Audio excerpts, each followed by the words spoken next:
Redmi not 14 pro plus എന്നുള്ള പുതിയൊരു smart phone Indian മാർക്കറ്റിൽ ലോഞ്ച് ചെയ്യാൻ പോകുന്നുണ്ട്. ഈ ഒരു ഫോണിന്റെ ഇന്ത്യയിലെ ലോഞ്ച് ഡേറ്റ് ഇപ്പോൾ ഒഫീഷ്യലായിട്ട് കൺഫേം ആയിട്ടുണ്ട്. പിന്നെ ഫീച്ചേഴ്സിനെ പറ്റിയിട്ടുള്ള പല കാര്യങ്ങളും ഇപ്പോൾ പറയാനും കഴിഞ്ഞിട്ടുണ്ട്. എന്തായാലും ഈ ഒരു വീഡിയോയിൽ നമ്മൾ നോക്കാൻ പോകുന്നത് റെഡ്മി നോട്ട് 14 പ്രോ പ്ലസ് എന്നുള്ള സ്മാർട്ട് ഫോണിനെ പറ്റിയിട്ടാണ്. നമ്മൾ ആദ്യം ഫീച്ചേഴ്സും കാര്യങ്ങളൊക്കെ നോക്കുകയാണെന്നുണ്ടെങ്കിൽ ഡിസ്പ്ലേയുടെ കാര്യത്തിൽ റെഡ്മി നോട്ട് 14 പ്രോ പ്ലസിൽ 6.6 ഇഞ്ചിൻ്റെ 1.5K റെസൊല്യൂഷൻ വരുന്ന ഡിസ്പ്ലേയും കാര്യങ്ങളൊക്കെ വരുന്നതായിരിക്കും. അപ്പം ഇതിൽ ഫുൾ HD റെസൊല്യൂഷനേക്കാളും ബെറ്റർ ആയിട്ടുള്ള റെസൊല്യൂഷനും കാര്യങ്ങളൊക്കെ വരും. പിന്നെ AMOLED ഡിസ്പ്ലേയുമായിട്ടായിരിക്കും ഈ ഒരു സ്മാർട്ട് ഫോൺ വരിക. അതുപോലെ തന്നെ ഇതിൽ കർവ്ഡ് ആയിട്ടുള്ള ഡിസ്പ്ലേയും നമുക്ക് ലഭിക്കുന്നതായിരിക്കും. അപ്പം റെഡ്മി നോട്ട് 13 പ്രോ പ്ലസിലും ഇതുപോലെ കർവ്ഡ് ആയിട്ടുള്ള ഡിസ്പ്ലേ തന്നെയാണ് വന്നിട്ടുള്ളത്. അതുപോലെ തന്നെ 1.5K റെസൊല്യൂഷൻ അതിലും ഉണ്ടായിരുന്നു. പിന്നെ പഞ്ചോൾ ഡിസൈനും കാര്യങ്ങളൊക്കെ ഈ ഫോണിൽ വരുന്നതായിരിക്കും. പഞ്ചോൾ വരിക ടോപ്പ് സെൻറ്റർ ഭാഗത്തായിട്ടായിരിക്കും. 120 ഹെർട്സിൻ്റെ റിഫ്രഷ് റേറ്റും കാര്യങ്ങളൊക്കെ ഇതിൽ സപ്പോർട്ട് ചെയ്യുന്നതായിരിക്കും. അതുപോലെ തന്നെ 2560 ഹെർട്സിൻ്റെ ഇൻസ്റ്റൻറ്റ് ടച്ച് സാമ്പിളിംഗ് റേറ്റ് എന്നുള്ള ഫീച്ചറും ഇതിൽ സപ്പോർട്ട് ചെയ്തേക്കാം. ഡോൾബി വിഷൻ്റെ സപ്പോർട്ടും കാര്യങ്ങളൊക്കെ ഇതിൽ വരുന്നതായിരിക്കും. 12-bit ഡിസ്പ്ലേ എന്നുള്ള ഫീച്ചറും ഇതിൽ വരും. പീക്ക് ബ്രൈറ്റ്നസ് വരിക 3000 നിറ്റ്സ് ആയിരിക്കും. പിന്നെ 1920 ഹെർട്സിൻ്റെ PWM ഡിമ്മിംഗ് പോലുള്ള ഫീച്ചേഴ്സും കാര്യങ്ങളൊക്കെ ഇതിൽ വരുന്നതായിരിക്കും.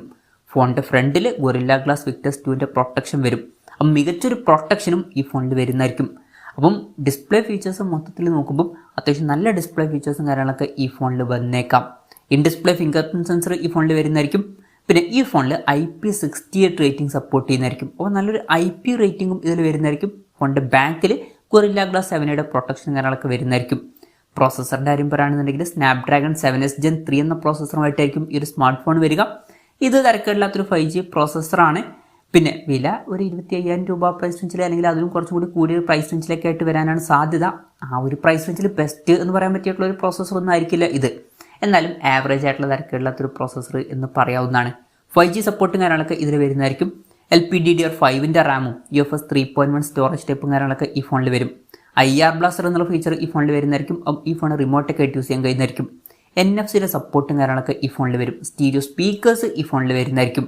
പിന്നെ Android 15 ബേസ് ആയിട്ടുള്ള HyperOS സോഫ്റ്റ്വെയർ ആയിരിക്കും ഈ ഫോണിൽ വരിക. ക്യാമറയുടെ കാര്യത്തിലോട്ട് വരികയാണെന്നുണ്ടെങ്കിൽ ഫോണിൻ്റെ പിന്നിൽ ട്രിപ്പിൾ ക്യാമറ സെറ്റപ്പ് വന്നേക്കാം. ഇതിൽ 200 mega pixel main camera sensor ആയിരിക്കും വരിക എന്നാണ് ഇപ്പോഴുള്ള റിപ്പോർട്ടിൽ പറയുന്നത്. ചൈനീസ് മാർക്കറ്റിൽ 50 mega pixel main camera sensor ആയിരുന്നു വന്നിട്ടുണ്ടായിരുന്നത്. പക്ഷേ ഇന്ത്യൻ മാർക്കറ്റിൽ 200 mega pixel main camera sensor വന്നേക്കാം എന്നാണ് ഇപ്പോഴുള്ള റിപ്പോർട്ടിൽ പറയുന്നത്. പിന്നെ 8 മെഗാ പിക്സലിൻ്റെ f2.2 പേഴ്സിൽ വരുന്ന അൾട്രാ വൈഡ് ആംഗിൾ ലെൻസും അതുപോലെ തന്നെ 50 മെഗാ പിക്സലിലെ ഒരു പോർട്രേറ്റ് ടെലിഫോട്ടോ ലെൻസും കാര്യങ്ങളൊക്കെ ഇതിൽ വരുന്നതായിരിക്കും. പിന്നെ ഫ്രണ്ടിൽ 20 മെഗാ പിക്സൽ സെൽഫി ക്യാമറയും വന്നേക്കാം. അപ്പം ഓൺ പേപ്പർ നല്ലൊരു ക്യാമറ സ്പെസിഫിക്കേഷനൊക്കെ ഇതിൽ വന്നേക്കാം. ബാറ്ററിയുടെ കാര്യത്തിൽ 6200 mAh ബാറ്ററി വരുന്നതായിരിക്കും. അപ്പോൾ നല്ലൊരു ബാറ്ററി കപ്പാസിറ്റി ഇതിൽ വരും. അത് മാത്രമല്ല 90 വാട്ടിൻ്റെ ഫാസ്റ്റ് ചാർജിംഗ് സപ്പോർട്ടും ഇതിൽ വരുന്നതായിരിക്കും. പിന്നെ Type-C ചാർജിംഗ് പോർട്ടുമായിട്ടായിരിക്കും ഈ ഒരു സ്മാർട്ട് ഫോൺ വരിക. അപ്പം നല്ലൊരു ബാറ്ററി സെറ്റപ്പും ഈ ഫോണിൽ വരുന്നതായിരിക്കും. അപ്പം ഇതൊക്കെയാണ് ഫീച്ചേഴ്സിനെ പറ്റി പറയാനുള്ള കാര്യങ്ങൾ. ഇനി ലോഞ്ച് ഡേറ്റിൻ്റെ കാര്യം പറയുകയാണെന്നുണ്ടെങ്കിൽ December 9-നാണ് ഈ സ്മാർട്ട് ഫോൺ ഇന്ത്യൻ മാർക്കറ്റിൽ ലോഞ്ച് ചെയ്യാൻ പോകുന്നത്. ലോഞ്ച് ഡേറ്റ് ഇപ്പോൾ ഒഫീഷ്യലായിട്ട് കൺഫേം ആയിട്ടുണ്ട്. വിലയുടെ കാര്യം പറയുകയാണെന്നുണ്ടെങ്കിൽ ചൈനീസ് മാർക്കറ്റിൽ ഏകദേശം 22,000 രൂപ പ്രൈസ് റേഞ്ചിലായിട്ടാണ് ഈ സ്മാർട്ട് ഫോൺ ലോഞ്ച് ചെയ്തിരിക്കുന്നത്. പക്ഷേ ഇന്ത്യൻ മാർക്കറ്റിൽ നമുക്ക് ഈ ഒരു ഫോൺ ആ ഒരു പ്രൈസ് റേഞ്ചിൽ എക്സ്പെക്ട് ചെയ്യാൻ പറ്റില്ല. ഇന്ത്യൻ മാർക്കറ്റിൽ കുറച്ചും കൂടി കൂടിയ പ്രൈസ് റേഞ്ചിലായിട്ടായിരിക്കും ഈ ഫോൺ ലോഞ്ച് ചെയ്യുക. അപ്പോൾ നമ്മുടെ എക്സ്പെക്ടേഷൻ പറയുകയാണെന്നുണ്ടെങ്കിൽ കുറഞ്ഞത് ഈ ഫോണിൻ്റെ വില ഒരു 25,000 രൂപ പ്രൈസ് റേഞ്ചിലായിട്ട് എത്തിയേക്കാം. അതിലും കൂടാനും ചാൻസ് ഉണ്ട്. ഒരു 25,000 to 28,000 രൂപ പ്രൈസ് റേഞ്ചിലൊക്കെ ആയിട്ടാണ് ഈ ഫോൺ നമ്മൾ എക്സ്പെക്ട് ചെയ്യുന്നത്. കൺഫർമേഷൻസ് ഒന്നുമില്ല, ജസ്റ്റ് നമ്മുടെ എക്സ്പെക്ടേഷൻ പറഞ്ഞു എന്നേ ഉള്ളൂ. എന്തായാലും റെഡ്മി നോട്ട് 14 പ്രോ പ്ലസ് എന്ന പുതിയൊരു സ്മാർട്ട് ഫോൺ ഇന്ത്യൻ മാർക്കറ്റിൽ ലോഞ്ച് ചെയ്യാൻ പോകുന്നുണ്ട്.